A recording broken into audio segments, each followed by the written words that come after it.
오늘 6장 13절부터 7장 10절까지 전부 하나님의 맹세와 예수님의 제사장직의 영원하심을 논하고 있습니다. 하나님이 아브라함에게 맹세했다. 그리고 예수님을 보내실 때도 예수님의 제사장직을 너는 멜기세덱의 반차를 쫓는 영원한 제사장이 되라. 이렇게 보내셨다. 그러니까 오늘의 본문입니다. 앞에 뭐가 나왔었죠? 믿음의 초보를 지나서 더 나아가라. 믿음에 더 가는 길을 가라. 여기서 중단하지 마라. 출애굽 사건에서 그렇게 됐잖아요. 애굽을 나오고서는 가나안에 들어가는 것을 거부해서 광야에서 다 죽을 수밖에 없었는데 애굽에서 꺼낸 이유는 가나안에 들여보내기 위해서였다. 그리고 가나안에 들어가는 것 너희가 결정하고 너희가 책임져야 되는 너희의 영광이다. 이렇게 진행되고 있습니다.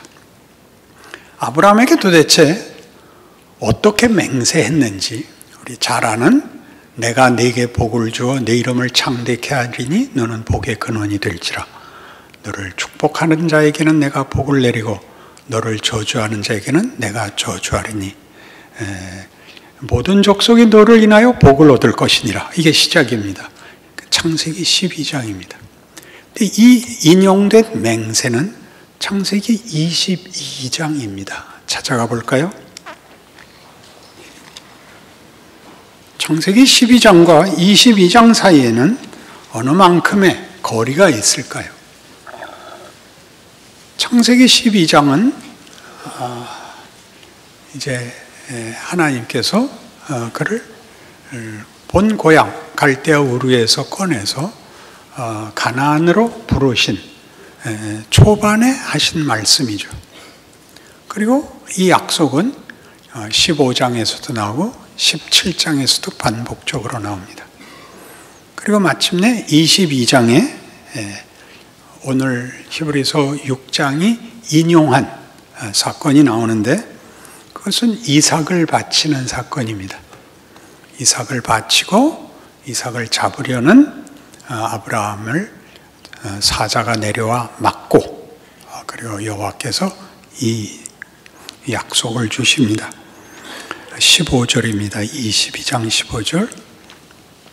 여호와의 사자가 하늘에서부터 두 번째 아브라함을 불러 이르시되 여호와께서 이르시기를 내가 나를 가리켜 맹세하노니 네가 이같이 행하여 네 아들 네 독자도 아끼지 아니하였은즉 내가 네게 큰 복을 주고 네 씨가 크게 번성하여 하늘의 별과 같고 바닷가의 모래와 같게 하리니 네 씨가 그 대적의 성문을 차지하리라. 또 네 씨로 말미암아 천하 만민이 복을 받으리니 이는 내가 나의 말을 준행하였음이니라 하셨다 하니라. 이삭을 바친 사건을 하나님께서 기뻐하시고 내가 나를 가리켜 맹세하노라. 내가 너를 결단코 복을 주고 네 자손으로 번성케 하며 천하 만민이 복을 받게 하리라. 그러니까 여기에서 보면 이삭을 바친 순종이 근거가 되어 이 약속이 떨어진 것으로 되어 있고 아브라함의 생애를 전체로 보자면 이 훨씬 전에 이삭을 받기도 전에 바치는 건 고사하고 창세기 12장에서 동일한 약속이 있었단 말이죠. 그러니까 이 문제에서 이삭을 바치는 순종이 있어서 이 복을 약속하셨다라고 보려면 좀 문제가 있죠.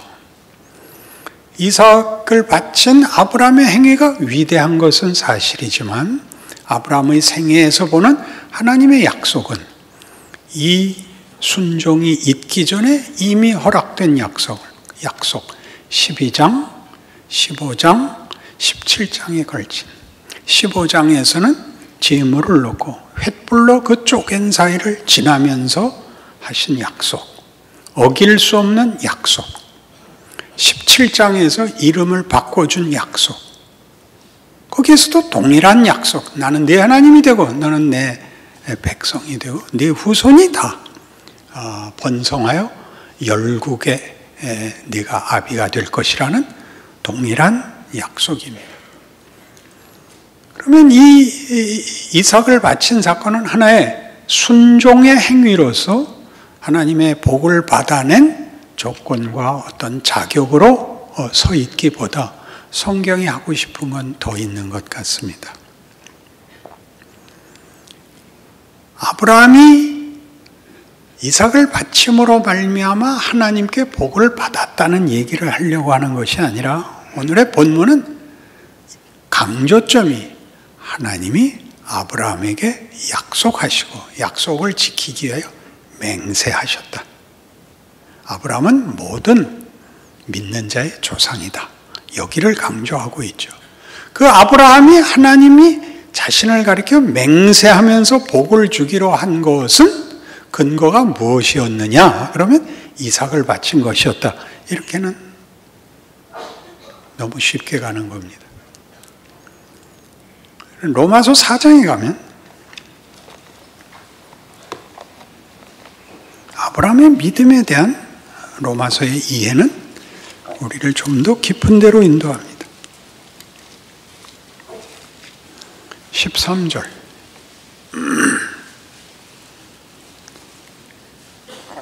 로마서 4장 13절 아브라함이나 그 후손에게 세상의 상속자가 되리라고 하신 언약은 율법으로 말미암은 것이 아니요 오직 믿음의 의로 말미암은 것이니라. 만일 율법에 속한 자들이 상속자이면 믿음은 헛것이 되고 약속은 파기되었느니라. 율법은 진노를 이루게 하나니 율법이 없는 곳에는 범법도 없느니라. 그러므로 상속자가 되는 그것이 은혜에 속하기 위하여 믿음으로 되나니 이는 그 약속을 그 모든 후손에게 굳게 하려 하심이라.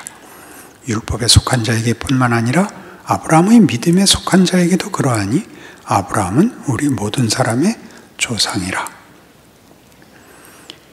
하나님께서 아브라함에게 한 약속으로 아브라함과 그의 후손을 다 복주기로 하십니다. 그리고 그것은 율법을 기준하지 않고 믿음으로 하신답니다. 여기서 율법과 믿음의 차이는 뭘까요? 율법은 당연히 잘잘못의 조건입니다. 그럼 믿음은 뭘까요? 잘잘못의 조건은 아니라는 얘기죠. 대조되고 있으니까. 근데 율법의 잘잘못과 믿음이 잘잘못을 벗어난 것이라면 도대체 무슨 차이가 있을까요?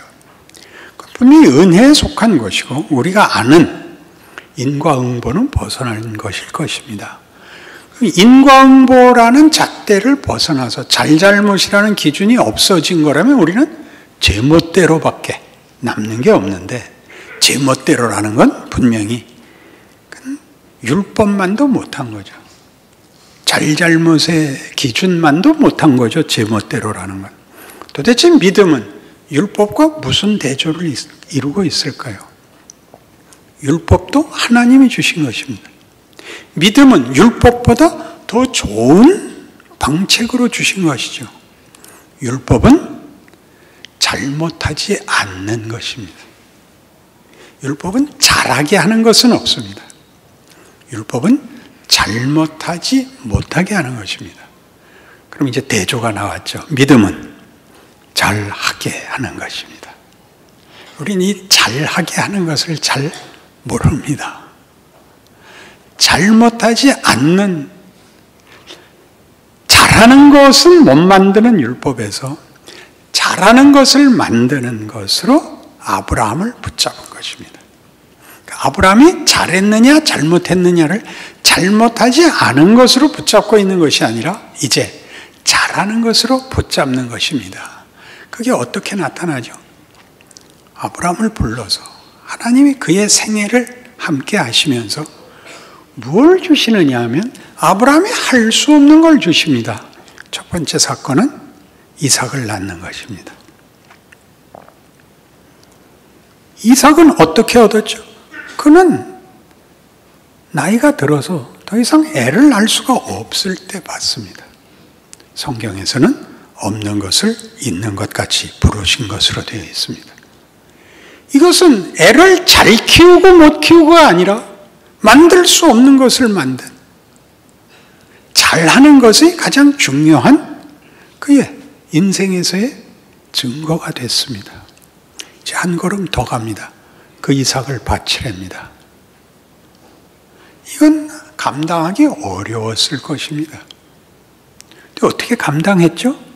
앞에 하고 똑같은 조건 때문에 이 순종이 가능해집니다. 어떤 순종이요? 아브라함이 99세 때 하나님이 찾아오셔서 내년 이맘때 네가 아들을 안으리라. 아브라함과 사라가 어떻게 했다고요? 반응이? 웃었지요. 웃었지요. 화는 왜 안 냈죠? 뭘 화를 내겠어요? 좋으신 약속인데. 근데 될 일은 없잖아요. 그래서 웃었죠. 그래서 하나님 뭐라 그랬어요? 너 웃었다? 아니에요. 너 웃었다. 너 내년에 애 낳거든. 이름을 웃음이라고 줘라. 그래서 이삭이 이제 됐죠. 정말 안았죠. 이번엔 이삭을 바치랍니다. 바칠 수 없죠. 바칠 수 없습니다. 하나님이 바치라는데 아브라함은 선택의 여지가 없습니다. 그때와 똑같습니다. 너 내년에 아들을 안을 것이다. 그때는 왜 뭐라 그러지 않았다고요? 어차피 본전이니까. 이제는 한 걸음 더 나가는 겁니다. 이삭을 바쳐라는데 아브라함은 선택의 여지가 없습니다. 여러분, 순종이라는 말이 성경이 하고 싶은 건 뭐냐면 우리 인생에 선택의 여지가 없는 고난이 있더라는 사실입니다. 잘못해서 벌을 받는 게 아니라 잘하려고 아무리 해도 고난이 떠나지 않더라는 것입니다. 아브라함이 그의 인생에 이걸 만납니다. 그는 갈 데가 없습니다. 하나님을 도망갈 수 없다는 걸 압니다. 타협할 다른 제3의 선택이 없습니다. 잡을 수밖에 없습니다. 그래서 잡으러 갑니다. 그랬더니 하나님이 됐다. 너 순종했다. 그러는 게 아니라 잡을 수 있는, 잡으라는 아들을 됐다고 함으로써 부활을 봅니다. 이삭은 없을 때 가졌을 뿐만 아니라 죽음에서 다시 태어난 아들로 가지게 됩니다. 죽음도 통과한 자식을 갖게 됨으로써 아브라함은 그의 생에 중요한 두 가지 하나님의 약속의 증거를 갖게 되는데, 하나님은 없는 데서 있는 것을 만드시고 죽은 자를 살리신다는 증거를 받습니다. 그럼 잘 생각해 보세요. 이렇게 제가 해석을 하는 이유는 여러분이 죽은 자를 돌려받은 게 끝이 아니라는 얘기를 성경이 하고 싶은 걸 여기서 멈추게 돼서 그럽니다. 죽은 자를 돌려받은 게 다가 아니라 그 증거, 없는 것을 만들 수 있고 죽은 것을 돌려받을 수 있는 하나님이 이 증거로 무한정히 열어놓은 너는 복의 근원이 될 것이다. 너는 열국의 아비가 될 것이다를 약속으로 살고 있는 것을 자꾸 놓칩니다. 이삭을 얻고 이삭을 죽이고 창조와 부활의 증거를 가지고서 그걸로 끝나지 않은, 이것이 다만 증거에 불과한, 조건에 불과한 이것으로 마음껏 열려있는 성경이 말하는 하나님의 영광의 찬송, 하나님의 자녀들의 영광의 자유라는 대로 불려가고 있는 것을 몰라서 우리의 고난들이 왜 나를 예수 믿게 하고 믿음 갖게 하고 감동케 하고 이런 어려운 길로 인도하시는가 라는 그 시험, 그 원망에 사로잡히게 함으로써 더 가는 길, 우리가 만족한 없었던 아이 하나 얻은 것, 죽었던 아이 돌려받는 것, 이거는 하나님이 하시고자 하는 일에 극히 적은 사건이라는, 더 큰 것을 하신다는 것을 놓치고 말죠. 그래서 이 로마서 4장 뒤를 계속 읽어보시겠습니까? 17절. 기록된 바 내가 너를 많은 민족의 조상으로 세웠다 하심과 같으니 그가 믿은 바 하나님은 죽은 자를 살리시며 없는 것을 있는 것으로 부르시는 이시니라. 그러니까 여러분, 없는 게 있고 죽은 것도 실패도 돌려받는 그것은 아주 간단한 아주 시초에 아주 시작에 불과한 것입니다. 우리 자신이 하나님이 당신의 아들이라 딸이라 부르기에 부족함이 없는, 기뻐하시는, 만족하는 존재로의 진행, 운명, 목적을 가지며 그러기 위하여 순종이라는 이름으로, 고난이라는 이름으로의 현실이 있다. 그렇게 성경이 얘기하는 것입니다. 아멘을 언제 한다?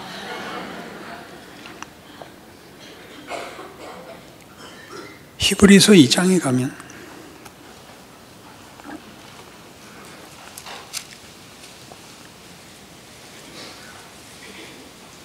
히브리서 2장 14절.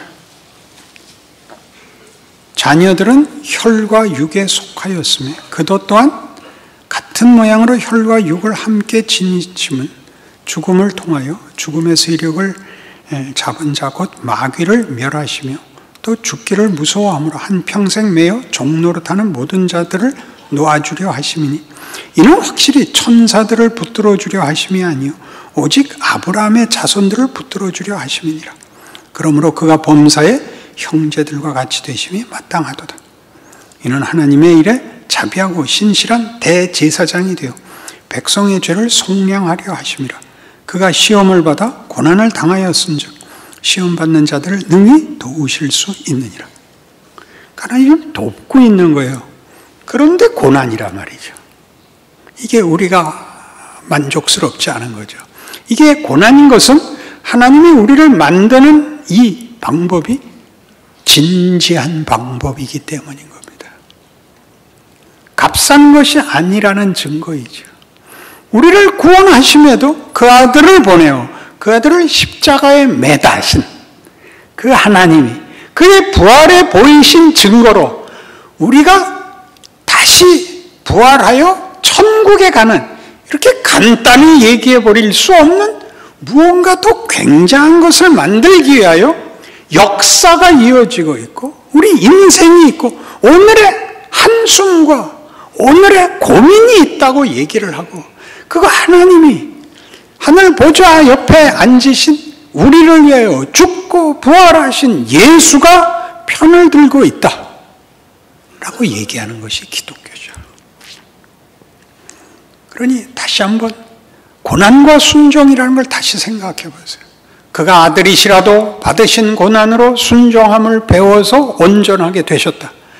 그러니까 고난과 순종이라는 것은 온전을 채우는 어떤 몸통 같은 것입니다.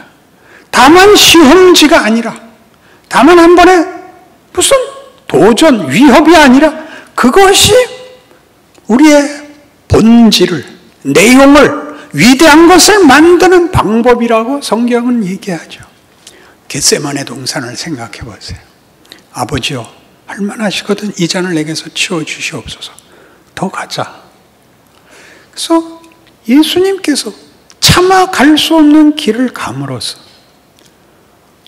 우리 인생에 일어나는 어떤 일도 예수가 가시고 경험하신 일 밖에 있는 것이 없게, 그래요? 마침내 십자가를 지셔서 아버지여 저들을 사하소서가 되어 그를 십자가에 못 박은 자까지 뒤집을 수 있었다면 오늘 우리에게 일어나는 여하한 어떤 원통함도 그것을 뒤집어 영광이 되게 할 수 있다고 믿어야 되는 거죠.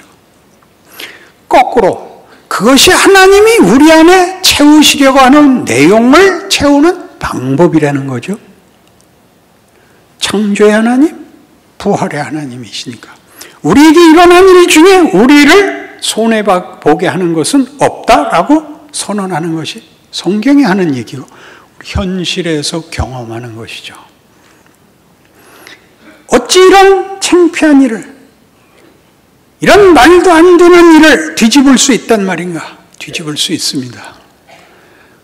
찬송가 중에 제일 유명한 복된 찬송, 자비로운 주 하나님. 그걸 지은 사람은 노예선 선장 출신. 그 찬송가의 가치는 그의 과거가 말이 안 됨으로써 깊이와 가치와 우리의 경탄을 낳지요. 그게 등 따시고 배부른 놈이 한 거라면 그게 무슨 대단한 것이겠습니까? 이 역전이 있다는 건 얼마나 놀랍습니까? 여러분, 밤은 악이고 낮은 선입니까? 아니요. 밤은 낮만큼 대단한 풍성함이죠. 해는 선이고 별은 악입니까? 그렇게 안 합니다.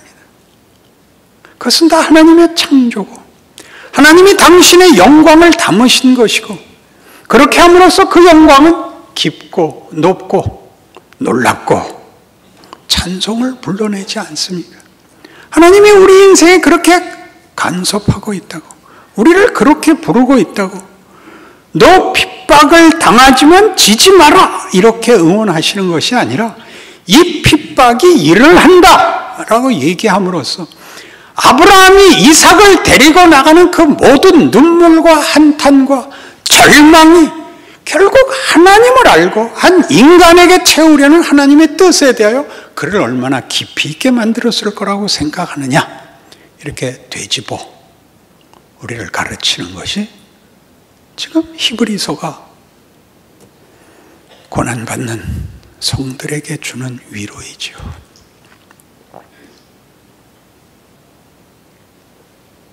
결과를 알기 때문에 순종을 하고 이렇게 하면 보상을 해준다는 것이 순종을 하는 것이 아니라 하나님이 율법에 맡기지 않고 잘잘못에 맡기지 않고 하나님의 뜻하시는 목적을 위하여 우리를 붙잡고 끌기 때문에 할 수 없이 가는 자리, 하나님이 이 자리, 예수님 보고 더 가자 그러는 하나님의 믿음, 하나님의 믿음, 우리를 믿는 것이 아니라 우리를 만들려는 하나님의 의지가, 그것이 냉정하고 기계적이고 심사위원의 마음을 가진 것이 아니라 우리를 위하여 이 깊은, 이 놀라운, 이 고통스러워 보이는 길을 고집하기에 성경은 믿음이라는 단어를 쓰는 것입니다. 조건으로도 자격으로도 쓰일 수 있습니다. 그러나 가장 놀랍게 하나님의 일하심의 기이함에다가 믿음이라는 단어를 쓰고 있는 것입니다. 그래서 우리는 이런 결론에 옵니다. 에베소서 1장.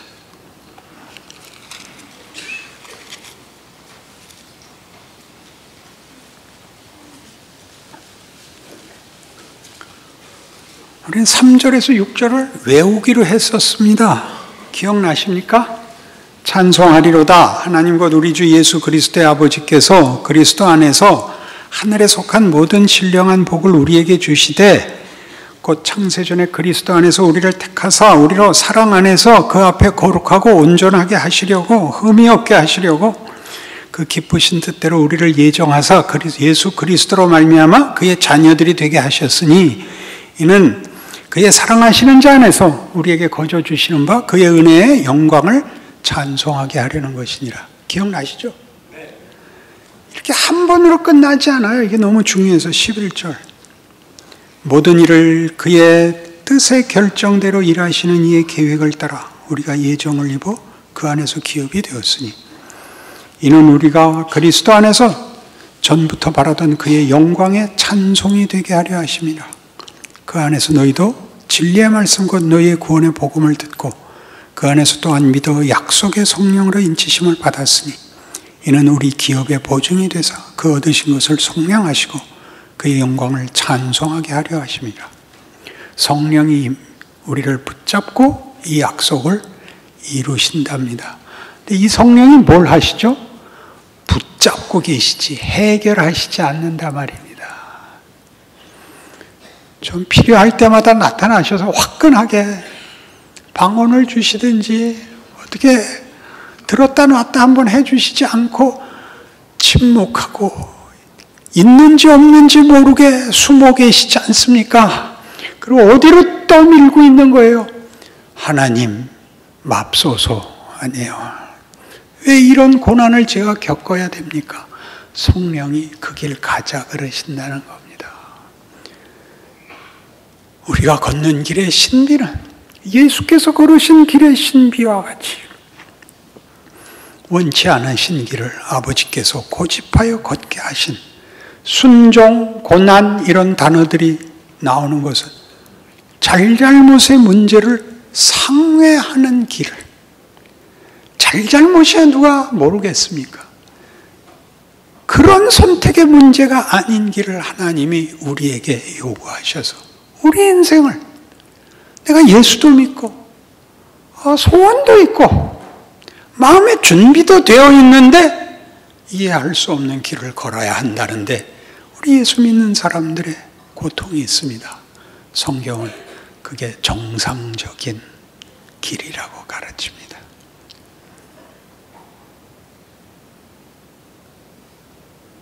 아브라함의 생애가 하나님이 자랑하시고 맹세하신 생애가 된 것 같이 우리의 생애가 그리스도 안에서 우리의 감사와 감격과 경탄으로 마무리 지어질 것이라고 성경이 약속합니다. 모든 이들의 현실이 이 기적이 이 맹세하신 하나님의 인도하심이라는 것 기억하시는 위로와 힘과 자랑과 실천이 되시길 바랍니다. 기도하십시다. 하나님 아버지, 우리의 눈물과 한숨을 기억하옵소서. 주께서도 나의 하나님 어찌하여 나를 버리시나이까 그렇게 통곡하셨습니다. 그런 길이었지만 그것은 놀랍고 상상이 가지 않는 하나님이 우리에게 허락한 영광된 운명을 만드신 길입니다. 우리가 그 길 가고 있습니다. 정답을 가지는 것이 아니라 내가 가서 내가 돼야 하는 길입니다. 하나님이 일하시는 줄 아는 믿음과 인내와 순종이 있게 하여 주시옵소서. 예수님 이름으로 기도합니다. 아멘.